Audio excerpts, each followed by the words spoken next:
আসসালামু আলাইকুম সবাইকে। আজকে আমি চলে যাচ্ছি ঢাকা নিউ মার্কেট ঘরের জন্য কিছু টুকিটাকি শপিং করার জন্য।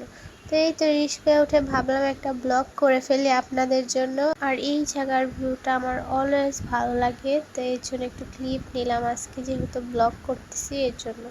ভাই আমি তেমন ব্লগ করতে পারি না, ক্যামেরাও ঠিক মতন ধরতে পারি না, যা পারছি তাই করছি।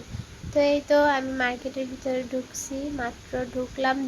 তখন দুপুর ছিল, তেমন ভিড় ছিল মোটামুটি, কিন্তু মানে কিছুক্ষণ পর আর হাঁটার অবস্থার মতন ছিল না। আমি কোনো ভিডিও ক্লিপ বা ভিডিও কিছু করতে পারি নাই। টুকিটাকি কিছু কিনছি ঘরের জন্য, কেনার পরে কিছুক্ষণ পর আর কোনো ক্লিপই নিতে পারি না।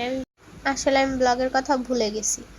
তো তারপর হাঁটতে হাঁটতে আমরা এখানে আসি একটা দোকানে। এই দোকানে সব কিছুর প্রাইস 100 টাকা ছিল, মানে যেটাই নেবেন সেটাই 100 টাকা প্রাইস ছিল। সো এখান থেকে কিছু কেনাকাটা করে ঘুরে টুরে বাসায় চলে আসি।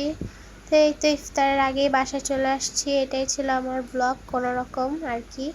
তো নেক্সট আবার কবে ব্লগ করব নাকি জানি না আমি, কিন্তু আপনারা আমার ব্লগে লাইক শেয়ার করে পাশে থাকবেন।